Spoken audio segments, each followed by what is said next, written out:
Salut à tous. La France insoumise est donc à l'agonie, politiquement essorée, moralement discréditée. Elle n'a plus que ses vieilles cartouches idéologiques à tirer et elles explosent en plein visage. Une parodie de parti révolutionnaire, devenue la caricature grotesque de lui-même, entre victimisme mondial et alignement systématique contre l'Occident.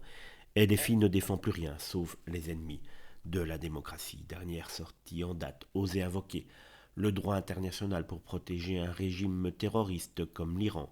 Oui, ce même Iran gouverné par le tyran Ali Khamenei, un dictateur sanguinaire qui réprime, torture et tue son propre peuple, envoie des drones sur des civils, finance des milices islamistes et jure l'anéantissement d'Israël. Pourtant, la France insoumise, dans son délire anti-occidental, trouve encore le moyen de défendre ce régime-là.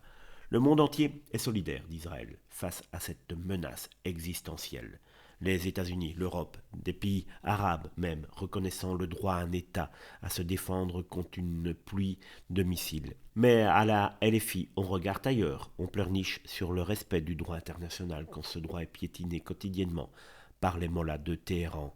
Mais ils en ont rien à foutre. Ils veulent foutre la merde ici en France. Comment peut-on encore oser parler de justice, de paix, de morale quand on cautionne les pires régimes de la planète, quand on détourne les yeux devant des assassins d'opposants, des pendaisons de jeunes filles, des menaces nucléaires? La vérité, c'est que la France insoumise n'est plus qu'un repère d'idiots utiles. Une gauche qui est tellement l'Occident qu'elle en devient et qu'elle en vient à idolâtrer ses bourreaux. Le masque est tombé, il ne reste que le vide, la haine et l'hypocrisie.